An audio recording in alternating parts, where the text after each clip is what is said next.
মা মা ওরা যদি এই সমস্ত পয়সা বিজনেসে ঢেলে দেয় তাহলে কি করে কি হবে মা? ওসব নিয়ে তুমি ভেবো না, ওসব ভেবো না। ও যাদের ব্যবসা তাদের বুঝতে দাও, তাদের বুঝতে দাও। তোমার আমার পেট ঠিক চলে যাবে, হয়তো অল্প মাইনে পাই, অল্প খাওয়াতে পারবো, কিন্তু চলে যাবে। আর মা মা তোমার কোনো চিন্তা নেই, আমি তো আছি, আমি তো আছি। তোমার মতো জানো, তোমার মতো আমার ভাইয়ের ছেলেটাও যদি হতো না, তাহলে আমার ভাইটাকে এমন একটা পরিস্থিতির সম্মুখীন হতে হতো না। আজ যে আমি এরকম, তার জন্য শুধুমাত্র একজনের দৌলতে আমি এরকম হয়েছি, খোকা বাবু, শুধুমাত্র খোকা বাবু।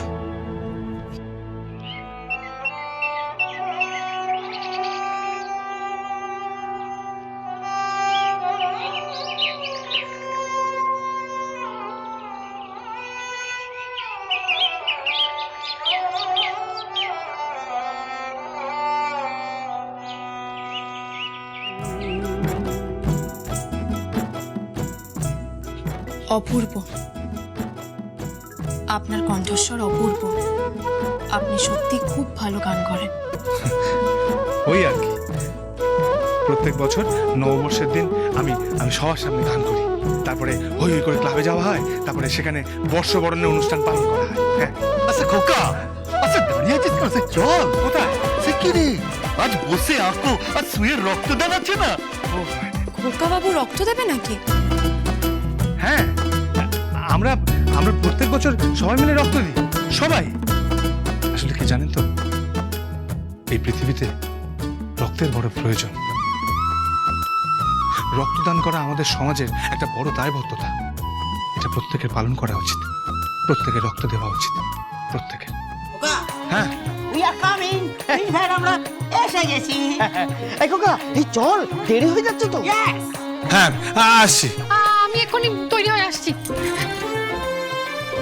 আপনারা সবাই মিলে কোথায় যাচ্ছেন? আমরা আমরা এরপরে সবাই মিলে মন্দিরে যাব, সেখানে পুজো দেব, তারপরে পুজো দেওয়ার পর আমরা আবার ক্লাবে আসবো, সেখানে বর্ষবরণের অনুষ্ঠান শুরু হবে তো। কিন্তু আমাদের হানিমুনের লাগেজ গোছানোর কি হবে? আরে বাবা, সে তো গুছিয়ে নিয়েছি। গুছিয়ে নিয়েছে? হ্যাঁ। আচ্ছা বৌমা, বৌমা আসলে কি হচ্ছে, সে মানে খোকা আমি সঙ্গে সে আরতিকে নিয়ে সে যা যা দরকার সব গজগাছ হয়ে গেছে। সেটা কোথায় আছে? ঘরে আছে, ঘরে আছে। ঘরে আছে, নিয়ে আসুন। কিন্তু তাহলে তো দেরি হয়ে যাবে। কিচ্ছু দেরি হবে না, গ্রামে অনেক লোক আছে, তারা ম্যানেজ করে নেবে। আপনি সেগুলো নিয়ে আসুন। আমি কলকাতা থেকে এত শপিং করলাম, অলরেডি এত বড় লাগেজ হয়েছে, আপনি এবার কি নিয়েছেন আমাকে সেটা দেখতে হবে। নিয়ে আসুন, নিয়ে আসুন। বানি বানি বলছি, আমার সাথে একটু ঘরে চল না। হ্যাঁ চল।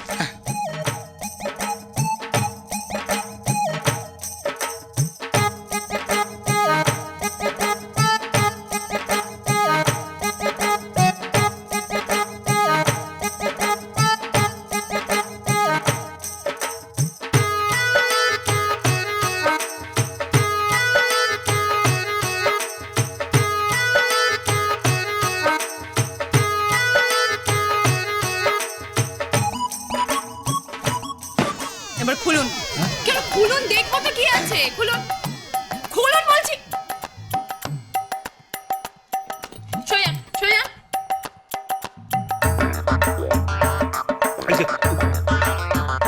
এটা কি? আগে এটা এটা হলো সর্ষের তেল। ওই যে ঘানি সর্ষের তেলের কথা বলেছিলাম না, হানি সর্ষের তেল, তাই তো? এটা কি? এটা এটা হলো নারকেল তেল। ওটা না মাখলে আমার ঠিক হয় না, মাথা মাখি। নারকেল তেল আপনি মাথায় মাখেন, তাই তো? সেটা তো বোঝাই যায়, কাছে এলেই বোঝা যায় যে আমি কেরালায় দাঁড়িয়ে আছি। নারকেল তেলে কি সুন্দর গন্ধ বেরোয়, তাই না? মনে হয় না? হ্যাঁ মনে হয় তো। আর জানেন তো, আপনার না গায়ে ঘেঁষলে মনে হয় যে কলুর বলদ আমার চারিপাশে ঘোরাফেরা করছে। সর্ষের তেলের কি গন্ধ, আর সমস্ত রোম্যান্স দফা রফা হয়ে যায়। আপনি কেন বোঝেন না খোকা বাবু? রোম্যান্স করতে গেলে ওয়াইল্ড পারফিউম লাগে, ওয়াইল্ড পারফিউম। ও বৌমা, সেটা কি খায় না মাথায় মাখে? সেটা আপনি বুঝবেন না। ছাড়ুন তো, লাগে না অসহ্য লাগে। আর থেকে কিনে গামছা, অজ্ঞান গামছা। গামছা? আপনি এই গামছাটা পরবেন না, হ্যাঁ? এটা আপনি কি কথা বলছেন? গামছার মধ্যে একটা ব্যাপার আছে। হ্যাঁ, কি ব্যাপার আছে?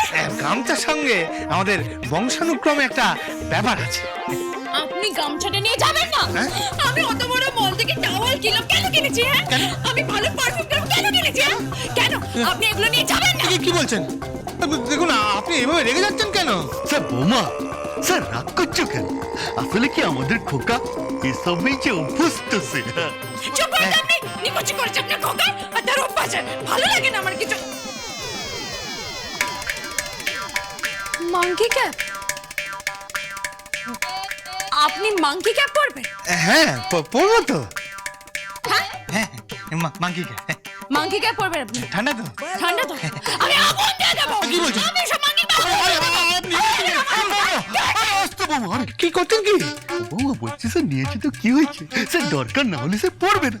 আসলে কি স্যার খোকাতে একটু ঠান্ডা ধাতাচ্ছে, যদি ঠান্ডা ঠান্ডা লাগে তখন ওই হনুমান টুপি পড়বে, একটু মাপলা সাপলা দেবে, তাতে কি হচ্ছে বৌম?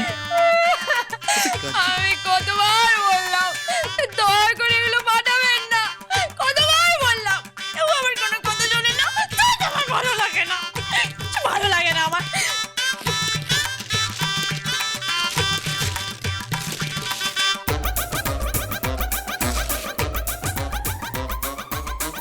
পামশু, খোকা বাবু